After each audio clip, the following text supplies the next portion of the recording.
أشهد أن لا إله إلا الله وحده لا شريك له وأشهد أن محمدا عبده ورسوله أما بعد فأعوذ بالله من الشيطان الرجيم بسم الله الرحمن الرحيم الحمد لله رب العالمين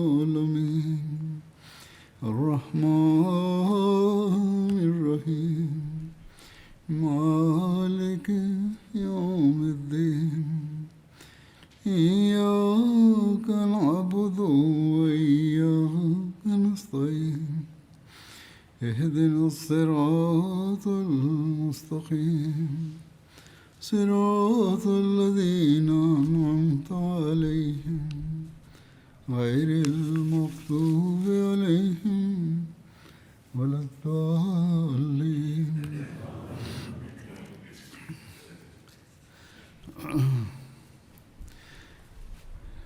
گزشتہ جمعے میں نے 3 بڑے بتوں کو مسمار کرنے کے بارے میں بتایا تھا.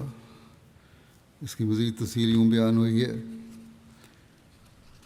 ایک سریہ حضرت سعد بن زید اشہلی کا تھا جو منع رمضان 8 ہجری میں بھیجا گیا منع کی طرف. رسول اللہ صلی اللہ علیہ وسلم نے 24 رمضان کو حضرت سعد بن زید کو منات بت کے انہدام کے لیے بھیجا تھا. اسے بحیرہ عامر کے ساحل پر قدیت کے قریب مشلل کے مقام پر نصب کیا گیا تھا. اسی وجہ سے اس کو سریہ مشلل بھی کہا جاتا ہے. حضرت سعد بن زید اشہلی 20 سواروں کے ہمراہ روانہ ہوئے. جب آپ وہاں پہنچے تو وہاں ایک مجاور بھی تھا. مجاور نے حضرت سعد سے پوچھا کہ تم کیا چاہتے ہو؟ انہوں نے کہا کہ منات کا گرانا. اس نے کہا کہ تم اور یہ کام یعنی یہ ناممکن ہے یہ ہو سکے تمہارے سے. حضرت سعد اس بت کی طرف بڑھے. راوی نے بیان کیا ہے کہ یہ پتہ نہیں حقیقت ہے یا بہرحال بعض دفعہ رنگ دینے کے لیے بیان کر دیتے ہیں کہ اس وقت ایک برہنہ سیاہ رنگ اور پورا گندہ بالوں والی عورت باہر نکلی کمرے سے اور مجاور نے ان کو کہا اپنے بت کو کہا کہ اے منات اپنا غضب بھیج. حضرت سعد بن اشہلی نے اسے قتل کر دیا. کہتے ہیں اس مجاور کو قتل کر دیا. اگر یہ قتل کی روایت صحیح ہے تو ممکن ہے مجاور نے مقابلہ کی کوشش کی ہو اور مقابلہ میں مارا گیا. صرف بددعا دینے پر قتل کرنا یہ تو اسلامی تعلیم ہی نہیں ہے، نہ صحیح بھی نہیں لگتا. حضرت صلی اللہ علیہ وسلم کی عمومی ہدایات کے بھی خلاف ہے.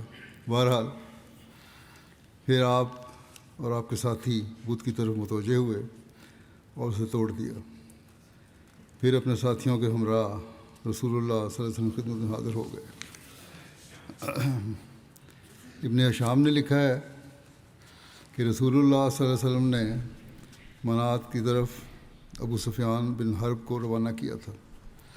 اور یہ بھی کہا جاتا ہے کہ یہ کام حضرت علی نے کیا تھا. البتہ واقدی اور ابن سعد کی روایت کے رائے کے مطابق حضرت سعد بن زید نے اس کو مسمار کیا تھا. اور باقی روایت بھی اگر واقدی کی ہے تو ہو سکتا ہے اس میں بعض باتیں زائد بھی کرتی ہوں. سریہ حضرت خالد بن ولید بطرف نخلا. یہ 25 رمضان 8 ہجری جنوری 629 عیسوی میں ہوا. 25 رمضان المبارک کو نبی اکرم صلی اللہ علیہ وسلم نے 30 افراد پر مشتمل ایک دستہ حضرت خالد بن ولید کی قیادت میں نخلے کی طرف روانہ فرمایا تاکہ وہاں قریش کا معروف بت جس کا نام عزا تھا اس کو گرا دیا جائے۔ نخلا یہ وادی ہے، یہ مکے کے مشرقی جانب ایک دن کی مسافت پر مکہ اور طائف کے درمیان واقع ہے۔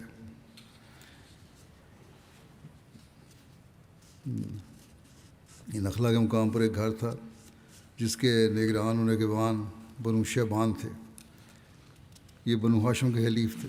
عزا قریش کا سب سے بڑا بت تھا۔ یہاں امام بہقی نے روایت کیا ہے کہ اس کا گھر 3 کیکر کے درختوں پر مشتمل تھا، یعنی ارد گرد اس کے کیکر کے درخت لگے ہوئے تھے، بیچ میں گھر تھا۔ ابن اسحاق کہتے ہیں کہ جب عزا کے مجاور کو حضرت خالد کی آمد کا علم ہوا تو وہ بت پر تلوار لٹکا کر خود پہاڑ پر چڑھ گیا اور یہ شعر پڑھنے لگا۔ اس کا ترجمہ یہ ہے کہ اے عزا، خالد پر ایسا شدید حملہ کر جو کچھ بھی باقی نہ چھوڑے، جنگی نقاب پہن اور آستین چڑھا۔ اے عزا، اگر تم اس شخص خالد کو قتل نہ بھی کرو تو اسے جلد واقع ہونے والے گناہ کا مستحق بناؤ یا اس سے اس کا انتقام لو۔ حضرت خالد نے نخلا پہنچتے ہی کیکر کے درختوں کو کاٹا اور اس گھر کو مسمار کیا جس میں عزا بت تھا۔ پھر واپس مکہ آ کر حضرت صلی اللہ علیہ وسلم کی خدمت میں رپورٹ پیش کی۔ آپ نے فرمایا، کیا تم نے وہاں کوئی خاص چیز دیکھی تھی؟ حضرت خالد نے نفی میں جواب دیا۔ آپ نے فرمایا، پھر تو تم نے عزا کو ختم نہیں کیا، واپس جاؤ اور اس کا قلعہ کما کر کے آؤ۔ اس حکم کے سنتے ہی حضرت خالد تعمیل حکم کے لیے فوراً پلٹے۔ جب نگرانوں نے دوبارہ حضرت خالد کو دیکھا تو پہاڑ پر چڑھ گئے۔ وہ کہہ رہے تھے کہ اے عزا، انہیں ہلاک کر دو۔ اس بت خانے میں سے ایک بکھرے والوں والی سیاہ رنگ، یہاں بھی عورتیں رکھی ہوں گی انہوں نے، وہ نکلی اور حضرت خالد نے اس وقت یہ شعر پڑھ رہے تھے کہ اے عزا، اگر یہ شعر تھا عربی کا میں یہ تھا ارشاد، یا عزا کفرانک لا سبحانک انی رأیت اللہ قد احانک۔ اے عزا، میں تیرا انکار کرتا ہوں، تیری پاکیزگی بیان نہیں کرتا، میں نے دیکھا ہے کہ اللہ نے تجھے رسوا کر دیا۔ اس کے بعد آپ نے واپس پہنچ کر حضرت صلی اللہ علیہ وسلم کی خدمت میں یہ رعایت پیش کی تو حضرت صلی اللہ علیہ وسلم نے فرمایا، نعم تلک العزا وقد یائست ان تعبد ببلادکم ابدا۔ ہاں، یہ وہ عزا ہے، وہ مایوس ہو گئی ہے کہ تمہارے شہروں میں اس کی اب کوئی بھی پرستش نہ ہوگی۔ پھر سریہ حضرت عمر بن عاص بطرف سوا، اس کا ذکر ہے، جو یہ بھی رمضان 8 ہجری میں ہوا۔ عزا بت کے انہدام کی مہم کے ساتھ ہی رسول اللہ صلی اللہ علیہ وسلم نے حضرت عمر بن عاص کو سوا بت کے قلعہ کما کی خاطر بھجوایا۔ آپ کے ساتھ کچھ ساتھی بھی تھے مگر ان کی تعداد مذکور نہیں۔ سوا مدینے سے مغربی جانب ساحل سمندر پر روحات میں بنی حذیل کا بت تھا اور یہ جگہ مکے سے 3 میل کی مسافت پر تھی۔ اس بت کی شکل ایک عورت کی تھی اور لوگ اس کی تعظیم کے ساتھ ساتھ اس کا طواف بھی کرتے تھے۔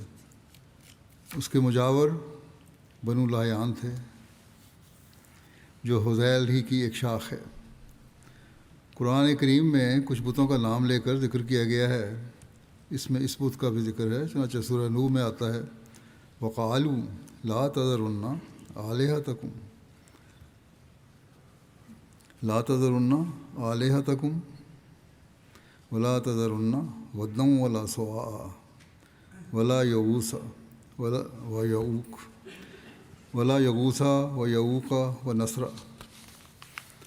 اور انہوں نے کہا، ہرگز اپنے معبودوں کو نہ چھوڑو، اور نہ ود کو چھوڑو اور نہ سوا کو اور نہ ہی یغوث اور یعوق اور نصر کو۔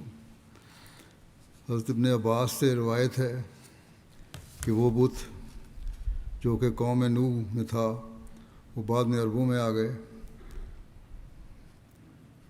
اور ود جو بت تھا وہ قلب قبیلے کا تھا جو دومت الجندل میں آباد تھا، اور جو سوا تھا وہ حذیل قبیلے کا تھا، اور یغوث مراد قبیلے کا تھا۔ پھر وہ بنو غطیف کا ہو گیا جو صبا شہر کے پاس جرف میں رہتا تھا، اور جو یعوق تھا وہ حمدان قبیلے کا تھا، اور جو نصر تھا وہ ہمیر کا تھا جو ذی القلاع کی اولاد تھی۔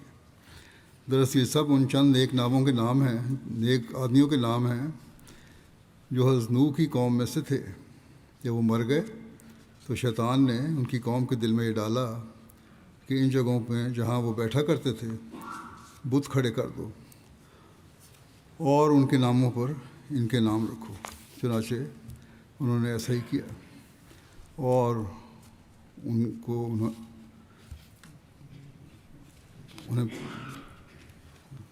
اور پوجا جاتا تھا انہیں، مگر جب وہ ہلاک ہو گئے، ان کو آدمیوں کو نہیں پوجا جاتا تھا، مگر جب وہ ہلاک ہو گئے اور اصل معلومات نہ رہیں تو ان کو بتوں کو پوجنا شروع کر دیا، یا ان کے نمونے بنا کے ان کو پوجنا شروع کر دیا نام بنا کے۔ حضرت عمر بن عاص جب روحات کے مقام پر سوا کے پاس پہنچے تو وہاں انہیں اس کا مجاور ملا۔ آپ نے اسے کہا کہ وہ رسول اللہ صلی اللہ علیہ وسلم کے حکم سے اس بت کو توڑنے کے لیے آئے ہیں۔ اس نے جواب دیا کہ تم اسے توڑنے پر ہرگز قادر نہیں ہوگے۔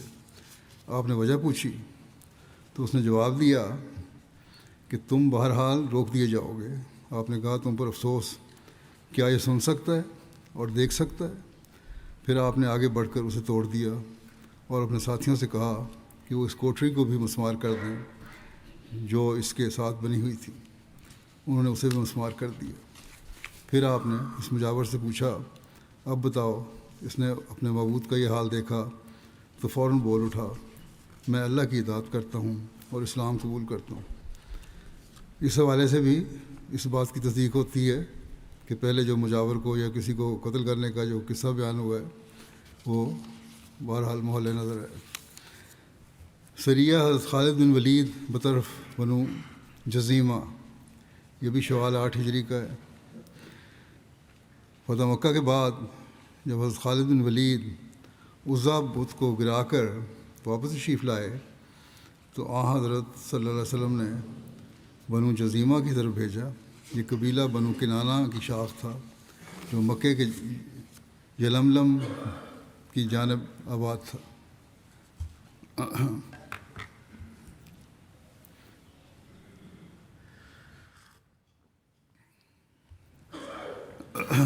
نبی اکرم صلی اللہ علیہ وسلم نے حضرت خالد کو فرمایا اس قبیلے کو اسلام کی دعوت دیں، اور آپ صلی اللہ علیہ وسلم نے یہ بھی فرمایا کہ ان سے جنگ نہیں کرنی۔ یہ حضرت صلی اللہ علیہ وسلم کا اصولی ارشاد ہمیشہ سے تھا، یہ ہمیشہ یاد رکھنا چاہیے کہ جنگ نہیں کرنی۔ حضرت خالد بن ولید مہاجرین و انصار اور بنو سلیم کے 350 آدمیوں کے ہمراہ روانہ ہوئے۔ جب حضرت خالد وہاں پہنچے تو انہوں نے دیکھا کہ لوگ ہتھیار اٹھائے ہوئے ہیں جیسے کہ حملہ آور ہوں۔ حضرت خالد نے ان لوگوں سے کہا کہ ہتھیار رکھ دو، لوگ تو اسلام قبول کر چکے ہیں۔ خالد کی بات سن کر ان میں سے ایک شخص حجدم نام کا کھڑا ہوا اور اپنی قوم کو مخاطب کرتے ہوئے کہا کہ اے بنو جزیمہ، ہتھیار نہ رکھنا، یہ خالد ہے، ہتھیار رکھنے کے بعد تم لوگوں کو گرفتاری اور موت کا سامنا کرنا ہوگا، اس لیے میں تو ہتھیار نہیں رکھوں گا۔ اس پر باقی لوگوں نے حجدم کو سمجھایا کہ کیوں تم ہمارا خون قربانے پر تلے ہوئے ہو، ہتھیار رکھ دو، اور لوگ اس کو سمجھاتے رہے یہاں تک کہ اس سے ہتھیار لے لیے۔ ہتھیار پھینک دینے کے بعد ان لوگوں کو قید کر لیا گیا، یہ بھی روایت میں ہے، اور ہر مسلمان کو ایک دو قیدی دیے گئے اور رات بھر یہ قید میں رہے۔ شاید اس لیے قید کیے کہ انہوں نے ہتھیار اٹھائے تھے، ان کی نیت کا پتہ نہیں تھا۔ بہرحال ایک روایت کے مطابق جب حضرت خالد وہاں پہنچے اور انہیں اسلام کی دعوت دی تو ان لوگوں نے کہا اسلمنا، ہم نے اسلام قبول کیا۔ یہاں انہوں نے اسلمنا کہنے کی بجائے یہ کہنا شروع کیا کہ سبحانہ سبحانہ، کہ ہم نے دین چھوڑ دیا، ہم نے اپنا دین چھوڑ دیا۔ اس پر حضرت خالد کو یہ غلط فہمی ہوئی کہ یہ تو مسلمان نہیں ہیں، چنانچہ انہوں نے ان کو قتل کا فتویٰ دے دیا۔ یہ طویل پیش کی جاتی ہے۔ ابن سعد نے بیان کیا کہ جب خالد ان کے پاس پہنچے تو انہوں نے لوگوں سے پوچھا کہ تم کس دین پر ہو؟ انہوں نے جواب دیا کہ ہم مسلمان ہیں، نماز پڑھتے ہیں وغیرہ۔ حضرت خالد نے پوچھا کہ پھر تم نے ہتھیار کیوں اٹھا رکھے ہیں؟ وہ بولے کہ ہمارے اور عرب کی ایک قوم کے درمیان دشمنی چلی آ رہی ہے، ہمیں یہ اندیشہ ہوا کہ وہی دشمن قوم ہے، اس لیے ہتھیار پکڑ لیے۔ معلوم ہوتا ہے کہ اس کیفیت سے حضرت خالد محتاط ہو گئے اور ان کے دل میں ان کے متعلق کچھ شکوک و شبہات پیدا ہو گئے، اگر اس کی کوئی توجیہ دینی بھی ہے تو۔ بارہ روایات سے معلوم ہوتا ہے کہ یہ قیدی نماز ہی پڑھتے تھے اور مسلمان ہی دکھائی دیتے تھے، لیکن عین ممکن ہے کہ ان قیدیوں میں سے کچھ قیدی ایسے ہوں گے جیسے خود حشدم اور اس کی میں ہاں ملانے والے، جو سرکشی کا مظاہرہ کرنے والے تھے، اور حضرت خالد ان کی طرف سے مطمئن نہیں ہو رہے تھے، اور کچھ سبحانہ سبحانہ کہنے نے حضرت خالد کو چکنا کر دیا۔ اس لیے انہوں نے ایک رات کے آخری پہر میں یہ فتویٰ دے دیا کہ ان قیدیوں کو قتل کرنا ہی مناسب معلوم ہوتا ہے۔ اس پر کچھ مسلمانوں نے اپنے قیدیوں کو قتل کر دیا، لیکن مہاجرین اور انصار کے گروہ نے، جو پرانے مسلمان تھے، انہوں نے خالد کی اس رائے سے اتفاق نہیں کیا اور اپنے قیدیوں کو قتل نہیں کیا۔ انصار کے سردار ابو اسید ساعدی حضرت خالد بن ولید کے پاس گئے اور انہوں نے بتایا کہ یہ مسلمان ہیں، ان کو قتل کرنا درست نہیں۔ حضرت عبداللہ بن عمر اور حضرت سالم مولا ابو حذیفہ نے بھی حضرت خالد کی رائے سے اتفاق نہ کیا اور اپنے دوسرے ساتھیوں کو اپنے اپنے قیدی قتل کرنے سے منع کیا۔ ان رہا ہونے والے قیدیوں میں سے ایک قیدی نے مدینہ پہنچ کر رسول کریم صلی اللہ علیہ وسلم کی خدمت میں صورتحال بیان کی، تو آپ نے پوچھا کہ کسی نے خالد کی بات سے اختلاف نہیں کیا یا روکا نہیں؟ اس نے بتایا کہ ایک سفید رنگت والا درمیانی قد کا شخص تھا اور ایک لمبے قد کا شخص تھا، اور ان دونوں نے خالد سے بات کی تھی، اور ایک نے ذرا تیز لہجے میں بات کی تھی۔ حضرت عمر اس وقت مجلس میں موجود تھے۔ انہوں نے رسول اللہ صلی اللہ علیہ وسلم کی خدمت میں عرض کی کہ حضور، ایک تو میرا بیٹا عبداللہ تھا، یعنی حضرت عبداللہ بن عمر لمبے قد کے، اور دوسرا سالم مولا ابو حذیفہ تھا۔ حضرت صلی اللہ علیہ وسلم کو جب اس سارے واقعے کا علم ہوا تو آپ کو بہت دکھ ہوا۔ آپ نے فرمایا کہ میں نے خالد کو انہیں قتل کرنے کا حکم نہیں دیا تھا، میں نے تو صرف انہیں اسلام کی طرف دعوت دینے کا کہا تھا۔ اور پھر آپ صلی اللہ علیہ وسلم نے اپنے دونوں ہاتھ اٹھائے اور 2 مرتبہ خدا کے حضور عرض کی، اللہم انی ابرأ الیک مما صنع خالد، کہ اے اللہ، خالد نے جو کچھ کیا ہے میں تیرے حضور اس سے بیزاری کا اظہار کرتا ہوں۔ اسی طرح آپ نے خالد بن ولید سے ناراضگی کا اظہار فرمایا، کیوں اتنی جلد بازی سے کام لیا گیا، اچھی طرح تحقیق کرنی چاہیے تھی۔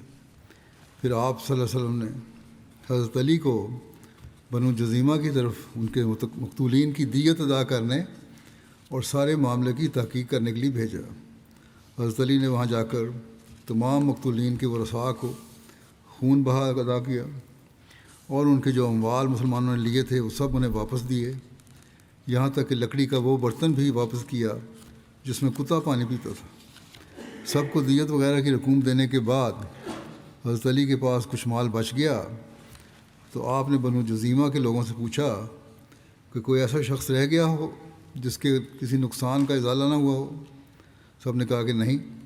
پھر حضرت علی نے بچا ہوا مال بھی انہی لوگوں کو دے دیا اور کہا کہ میں یہ مال رسول اللہ صلی اللہ علیہ وسلم کی طرف سے بطور احتیاط دے رہا ہوں تاکہ اس ممکنہ نقصان کا بھی ازالہ ہو جائے جسے نہ اللہ کا رسول جانتا ہے اور نہ تم جانتے ہو۔ حضرت علی واپس تشریف لائے اور حضرت صلی اللہ علیہ وسلم کی خدمت میں ساری رپورٹ پیش کی، اور یہ بھی بتایا کہ ان کی چھوٹی سے چھوٹی چیز بھی ان کو لوٹا دی گئی ہے اور باقی بچا ہوا مال بھی ان کو دے دیا ہے۔ تو اس پر نبی کریم صلی اللہ علیہ وسلم بہت خوش ہوئے اور حضرت علی سے فرمایا، اصبتا و احسنتا، تو نے بالکل ٹھیک کیا اور بہت اچھا کیا۔ اس واقعے سے قبل حضرت صلی اللہ علیہ وسلم نے ایک خواب بھی دیکھا تھا، اس کا سیرت ابن ہشام میں ذکر ہے کہ آپ نے فرمایا کہ میں نے خواب دیکھا کہ میں نے حیث کھجور پنیر اور گھی سے ملا ہوا ایک کھانا ہے، اس کا ایک لقمہ لیا تو مجھے اس کا ذائقہ لذیذ لگا، لیکن جب میں اس کو نگلا اس کا کچھ حصہ میرے حلق میں پھنس گیا۔ پھر علی نے ہاتھ ڈال کر اس کو نکالا۔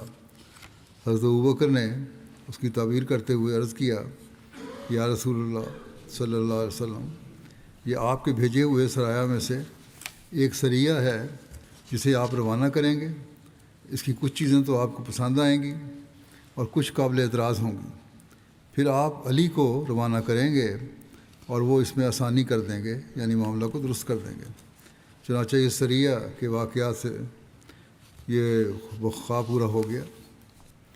بخاری کے اشارے حضرت سید زید العابدین ولی اللہ شاہ صاحب جو جماعت کے معروف بزرگ بھی ہیں اور بخاری کی شرح لکھی ہے انہوں نے، اس سارے واقعہ اور روایات کو تجزیہ کرتے ہوئے لکھتے ہیں کہ طبقات ابن سعد اور سیرت ابن ہشام دونوں میں اس مہم کا ذکر ہے کہ فتح مکہ کے بعد نبی کریم صلی اللہ علیہ وسلم نے مختلف اطراف میں کچھ دستے بھیجے تاکہ متعدد قبائل کی طرف سے ان کی اسلام کے لیے رغبت معلوم کی جائے، اسلام کی طرف سے رغبت معلوم کی جائے، یعنی وہ زبردستی مسلمان بنایا جائے۔ چنانچہ آپ کا حضرت خالد بن ولید کو بنو جزیمہ کی طرف بھجوانا بھی اسی غرض سے تھا۔ طبقات ابن سعد میں اس امر کی ان الفاظ سے صراحت ہے کہ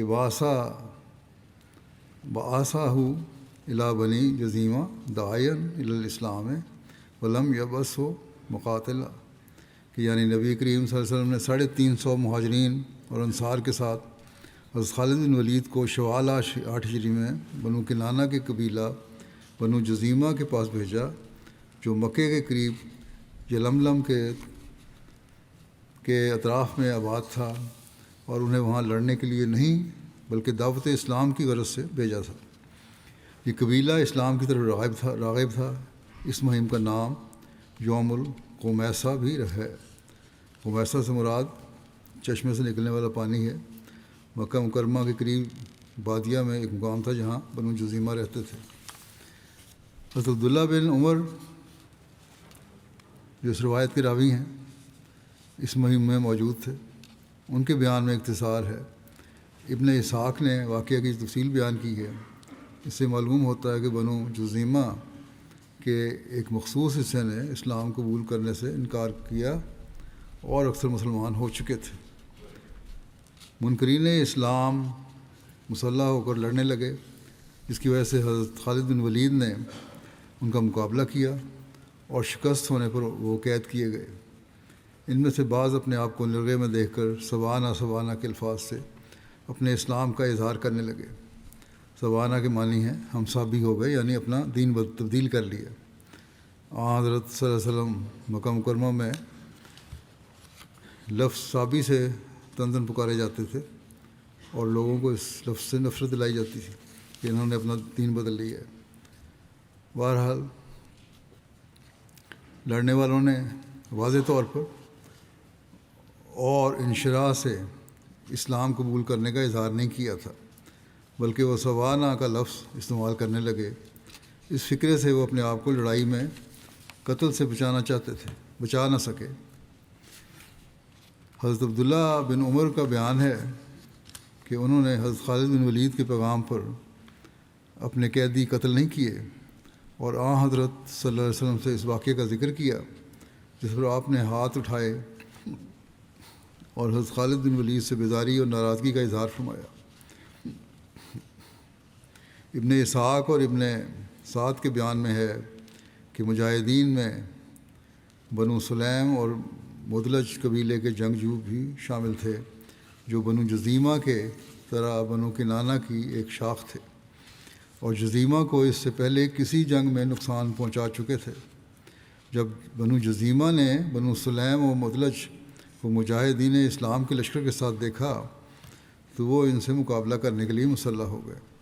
حضرت خالد نے ان سے کہا کہ لوگ مسلمان ہو چکے ہیں، یہ لڑائی کس لیے؟ ہتھیار ڈال دو، جیسا کہ پہلے بیان ہو چکا ہے۔ حجدم نامی سردار نے انہیں مشورہ دیا کہ ہتھیار نہ ڈالنا ورنہ قتل قید ہو گئے۔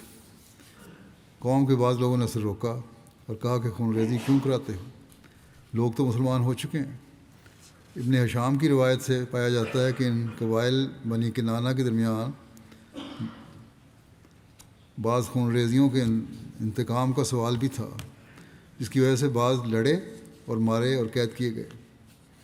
معلوم ہوتا ہے کہ بنو سلیم کے جنگجو لوگوں نے حضرت خالد بن ولید کے فتویٰ پر اپنے بعض قیدی کسی دیرینہ انتقام میں قتل کر دیے اور ان کے اظہار اسلام کو نفاق پر معمول کیا، لیکن مہاجرین و انصار نے خالد کا یہ فتویٰ قبول نہیں کیا اور اپنے قیدی مذکورہ بالا الفاظ سے اظہار اسلام پر آزاد کر دیے۔ انہوں نے قتل کرنے کے بجائے ان کو آزاد کر دیا۔ حضرت صلی اللہ علیہ وسلم کا فتویٰ واضح ہے۔ حضرت عبداللہ بن عمر کے بیان مندرجہ روایت سے بھی ظاہر ہے کہ اسیروں کے قتل کرنے کے متعلق حضرت خالد بن ولید کا حکم نہ تھا، بلکہ ایک فتویٰ تھا جس سے صحابہ کرام کی اکثریت نے اتفاق نہیں کیا۔ اگر حکم ہوتا تو سب اس کو مانتے اور کوئی اس سے اختلاف نہ کرتا، لیکن فتویٰ دینے میں حضرت خالد سے بعض وجوہ سے غلطی ہوئی اور حضرت صلی اللہ علیہ وسلم کو خالد کی اس مذکورہ غلطی سے شدید صدمہ ہوا، اور آپ صلی اللہ علیہ وسلم نے اس کی تلافی کے لیے حضرت علی کو بھیجا، جنہوں نے جا کر ایک ایک بچے کا خون بہا ادا کیا، یہاں تک کہ جن کے کتے مارے گئے تھے ان کے کتوں کا بھی خون بہا دیا گیا۔ سیرت ابن ہشام میں یہ لکھا ہے، اور علاوہ واجبی دیت کے ان کو مزید رقم بھی دی۔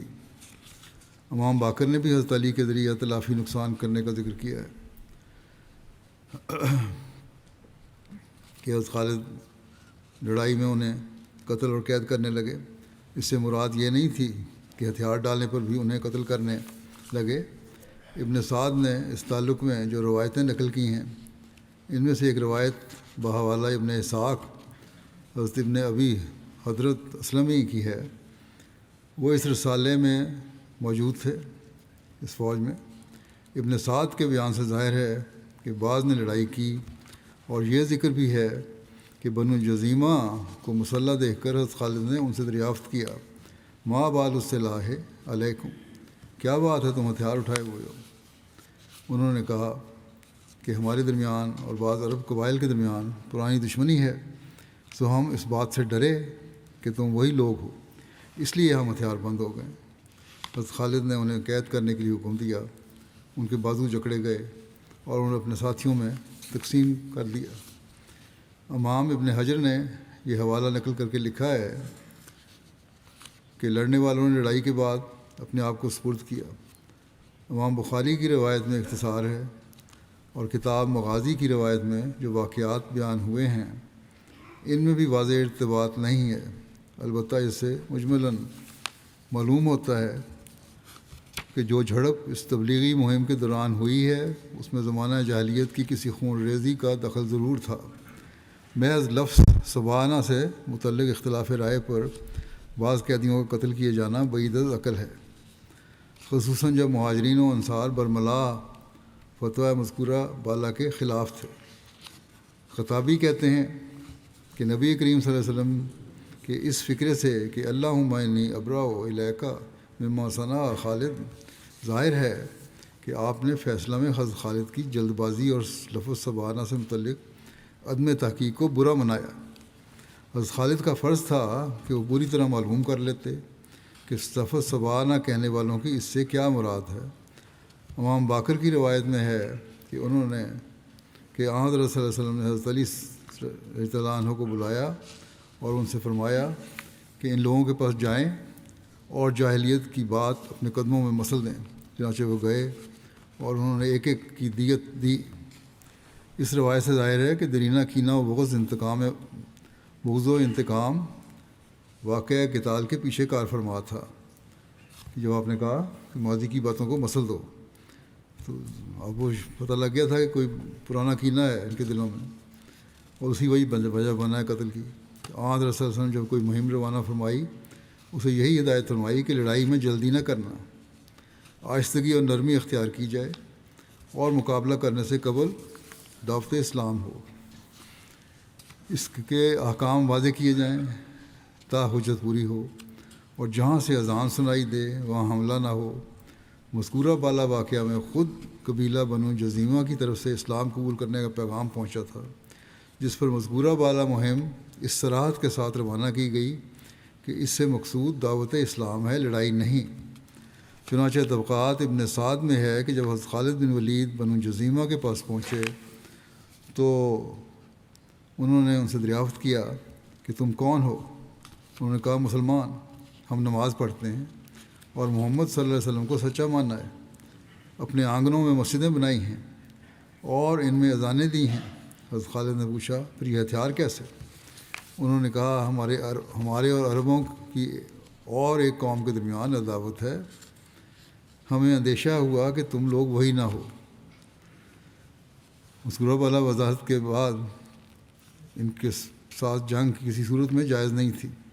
معلوم ہوتا ہے کہ یلملم کے اطراف میں قیام کے اثناء قدیمی عداوت کی چنگاری سلگی ہے، جس سے ایک فریق کے ساتھ لڑائی کی صورت پیدا ہوئی، اور اس کے بعد جنگجو افراد کی طرف سے سوانہ سے اظہار اسلام کرنے پر ان کی جان بخشی نہیں ہوئی، اور حضرت خالد بن ولید امیر جیش جو امیر لشکر تھے ہونے کی وجہ سے زیر عتاب آئے۔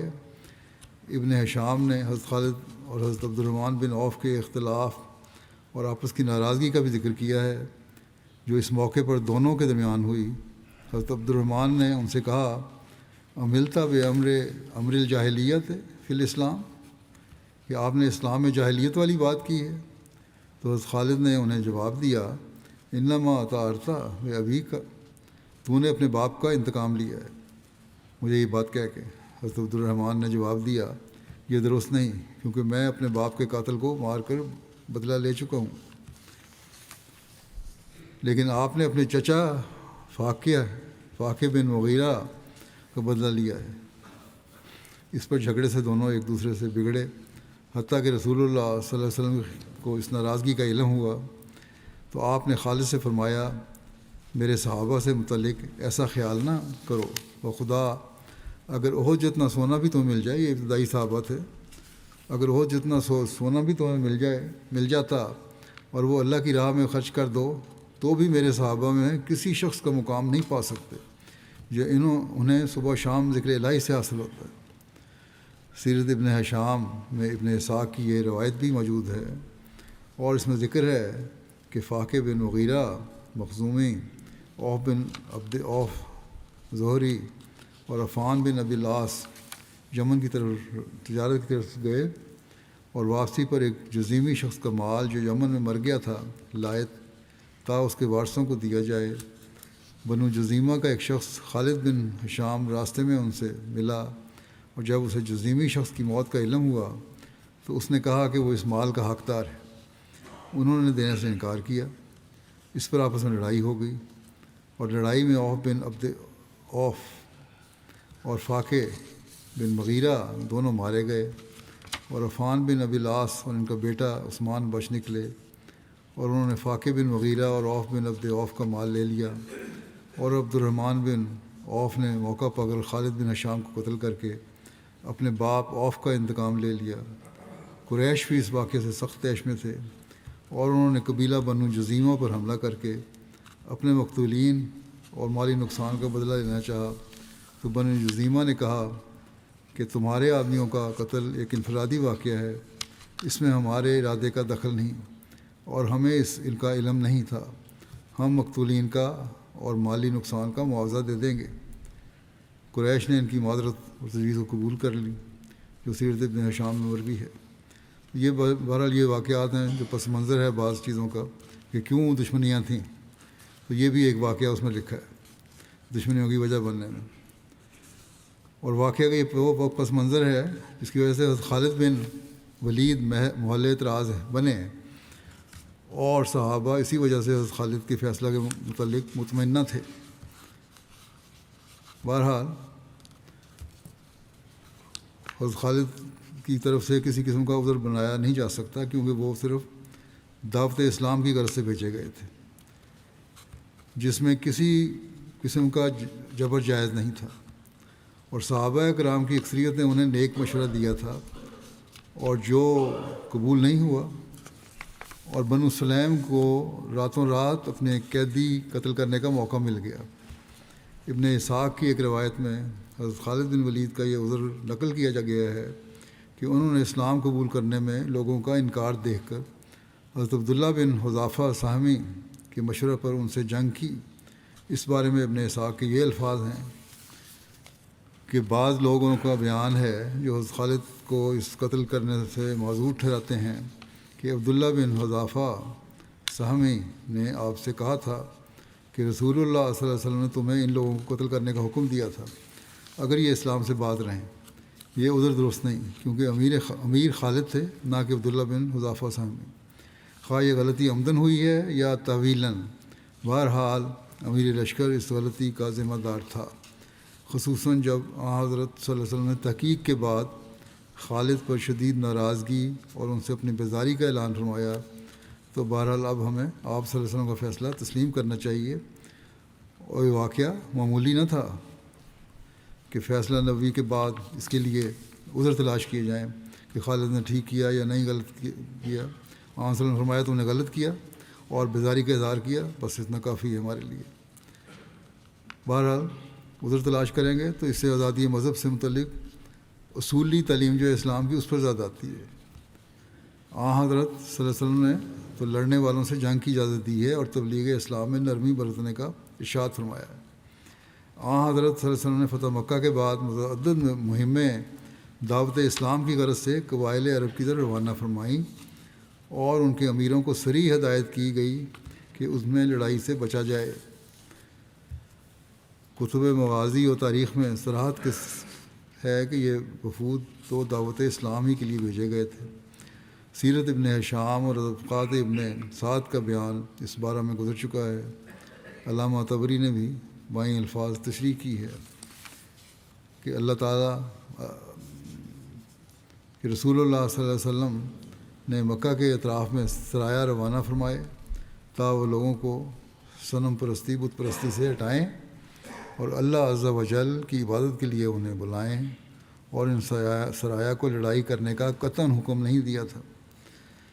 بہرحال آج کل جو شدت پسند مولوی ہیں وہ انہی چیزوں کو دلیل بنا کے جواز نکالتے ہیں قتل کرنے کا اور لڑنے کا، لیکن آپ وسلم کی بڑی واضح تعلیم ہے، کوئی جو سامنے سے جنگ نہ کرے اس سے جنگ نہیں کرنی تم نے، اور یہ جرم ہے۔ وہاں بخاری کی مندرجہ بالا روایت سے بھی اس امر کی تصدیق ہوتی ہے کہ حضرت خالد بن ولید دعوت اسلام ہی کے لیے بنو جزیمہ کی طرف بھیجے گئے تھے۔ فدعاہم الی الاسلام، اور انہوں نے تعمیل حکم میں انہیں اسلام کی دعوت دی۔ وہ اچھی طرح یوں نہ کہہ سکے ہم اسلام لائے، گھبراہٹ میں کہنے لگے ہم نے اپنا دین بدل ڈالا۔ اس فکرے کے تعلق سارے قبیلے سے نہیں تھا، کیونکہ ان میں سے اکثر مسلمان ہو چکے تھے پہلے، بلکہ صرف ایک خاص خاندان سے تھا جن کو اندیشہ تھا کہ ان سے انتقام لیا جائے گا، اس لیے وہ مسلح ہو کر لڑنے لگے۔ لڑائی میں اپنی شکست دیکھ کر سبانہ سے اپنا اسلام کا اظہار کیا۔ امام بخاری کی روایت میں واحد درجہ اختصار ہے، اور انہوں نے وہی روایت قبول کی ہے جو ان کے معیار صحت پر ہے۔ حجدم نے اپنے لوگوں کو مشورہ دیا تھا کہ ہتھیار نہ ڈالو بلکہ مقابلہ کرو۔ اس سے بھی معلوم ہوتا ہے کہ اس سے سابقہ خون ریزی کی وجہ سے اندیشہ تھا۔ ابن اسحاق کی پہلی روایت میں اس کے یہ الفاظ نقل کیے گئے ہیں کہ اے بنو جزیمہ، یاد رہے یہ خالد ہے، ہتھیار ڈالنے کے بعد قید و بند ہوگا، اور اس کے بعد گردن زنی۔ اس کی قوم کے بعض لوگوں نے اسے پکڑا اور کہا کہ تم خون ریزی چاہتے ہو، لوگ تو مسلمان ہو چکے اور انہوں نے ہتھیار ڈال دیے ہیں، جنگ ختم ہے اور امن ہے۔ لوگ اسے سمجھاتے رہے اور اس سے ہتھیار لے لیے، اور حضرت خالد کے کہنے پر باقی لوگوں نے بھی ہتھیار اتار دیے۔ سیرت ابن ہشام میں اس میں ذکر ہے۔ اس بیان سے ظاہر ہے کہ ہجدم کے خدشات بلا وجہ نہ تھے۔ معلوم ہوتا ہے کہ صحابہ کرام قبیلے کے نو مسلمین کو دین اسلام کی تعلیم دینے کی غرض سے وہاں کچھ عرصہ ٹھہرے ہیں، جیسا کہ روایت کے الفاظ حتیٰ اذا کان یوم امرا خالد ان سے پایا جاتا ہے، اور دوران قیام ناگوار صورت پیدا ہوئی ہے جس سے قبیلے کے بعض لوگوں سے جنگ ہوئی اور شکست کھانے پر وہ کبھی قید ہوئے، اور جب قیدی مجاہدین کے سپرد کیے گئے تو وعید نہیں کہ بعض افراد کو اپنا پرانا کینہ نکالنے کا موقع مل گیا ہو اور انہوں نے اسے قتل کر دیا۔ ابن ہشام نے اس تعلق میں ابراہیم بن جعفر محمودی کی سند سے حضرت صلی اللہ علیہ وسلم کی خواب اور حضرت ابوبکر کی تعبیر کا بھی ذکر کیا ہے، جو پہلے میں بیان کر چکا ہوں کہ آپ نے کھجور، ستو اور گھی کے مالیدہ سے چند لقمے لیے جو مزیدار تھے، لیکن آخر ایک لقمہ حلق میں اٹک گیا اور حضرت علی نے ہاتھ ڈال کر نکال لیا۔ حضرت ابوبکر صدیق نے یہ تعبیر کی کہ اس کا تعلق تبلیغی وفد سے ہے، اور مشورہ دیا کہ حضرت علی کو بھیجا جائے تا خالد کی غلطی کا تدارک ہو۔ اس خواب سے بھی ظاہر ہے کہ واقعہ کا تعلق قبیلہ جذیمہ کے ایک محدود حصے سے اور مخصوص قیدیوں سے تھا۔ یہ نہیں کہ سارے قیدی محض سوانہ کہنے سے قتل کیے گئے ہوں۔ دراصل یہ لوگ اسلام میں داخل نہیں ہوئے تھے، اور سابقہ انتقام کا خوف و ہراس ان کے ذہنوں پر اتنا غالب تھا کہ وہ اپنے بچاؤ کی خاطر لڑنے لگے۔ سلیم بن منصور اور مدلج بن مرہ کے بعض افراد کی طرف سے جو حضرت خالد کے لشکر میں شامل تھے، انہیں انتقام لیے جانے کا اندیشہ تھا۔ چنانچہ سلیم قبیلے کے افراد ہی تھے جنہوں نے اپنے قیدی رات کو قتل کر کے اپنا بدلہ لے لیا۔ مہاجرین و انصار میں سے کسی نے اپنے قیدی قتل نہیں کیے، بلکہ انہیں آزاد کر کے حضرت صلی اللہ علیہ وسلم کے ارشادات اور آپ کے اسوہ حسنہ پر عمل کیا۔ یہ تشریح بخاری کی ولی اللہ شاہ صاحب نے بھی لکھی ہے، اور مزید آپ نے لکھا ہے کہ حضرت ولی اللہ کے یہ نوٹ بھی لکھا ہے بڑا عالمانہ کہ یہ اچھی طرح واضح ہو جاتا ہے۔ ولی اللہ شاہ صاحب نے فرماتے ہیں، لکھتے ہیں کہ یہ اچھی طرح واضح ہو جاتا ہے کہ حضرت خالد بن ولید کی کوئی بدنیتی شامل نہ تھی۔ ان سے ایک اجتہادی غلطی ہوئی اور جلد بازی میں انہوں نے ایک فیصلہ کیا، اور بعد میں جو صورتحال ہوئی بطور امیر لشکر کے، اس کی ذمہ داری ان کی بنتی تھی۔ جس وجہ سے حضرت صلی اللہ علیہ وسلم حضرت خالد سے ناراض بھی ہوئے اور خدا کے حضور اپنے بیزاری کا اظہار بھی فرمایا، اور جب آپ صلی اللہ علیہ وسلم نے سارے معاملہ کی تحقیق فرمائی تو یہی ثابت ہوا کہ کسی غلط فہمی کی بنا پر یہ قتل ہوئے ہیں۔ تبھی آپ صلی اللہ علیہ وسلم نے قصاص کے بجائے دیت دیے جانے کا فیصلہ فرمایا۔ حضرت خالد بن ولید کی گزارشات اور معذرت پیش کرنے کے بعد نبی صلی اللہ علیہ وسلم نے خالد کو نہ صرف معاف فرما دیا، یہ کہنا کہ ان کو سزا دی تھی اور دعا کی تھی اس لیے بہت ناراضگی رہی آخر تک، نہیں، شاہ صاحب لکھتے ہیں کہ انہوں نے خالد کو معاف فرما دیا، بلکہ چند ہی دنوں بعد غزوہ حنین کے لیے تیار کیے جانے والے لشکر کے ہراول دستے اور گھڑ سواروں کے دستے کا نگران اور سالار حضرت خالد کو مقرر فرمایا۔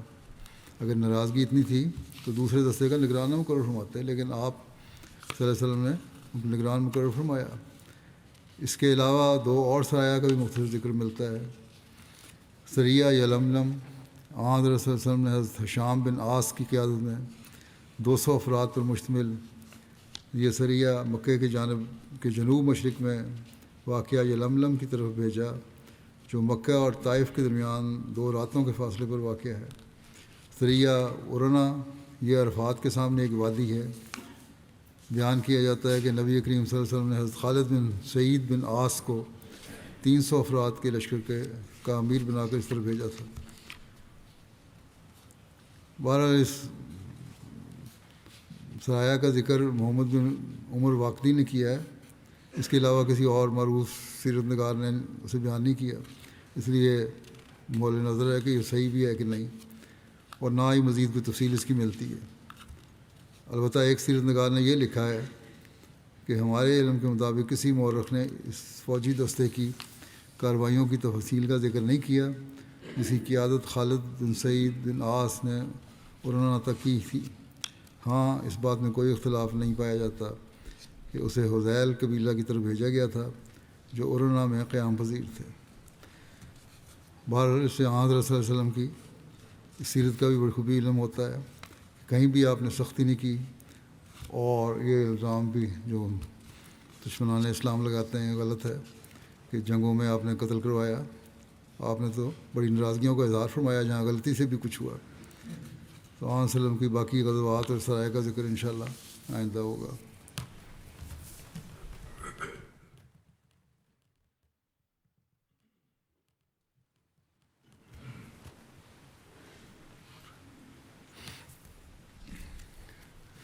الحمد للہ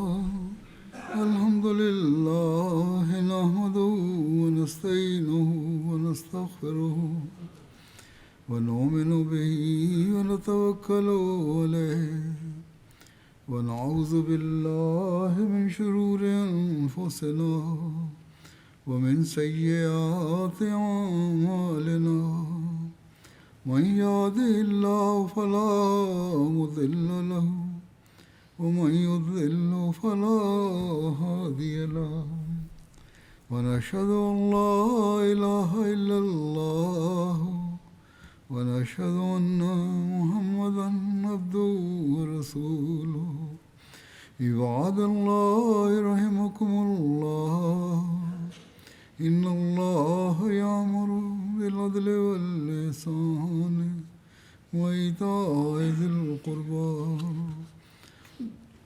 وينهى عن الفحشاء والمنكر والبغي يعظكم لعلكم تذكرون اذكروا الله يذكركم وادعوه يستجب لكم ولذكر الله أكبر۔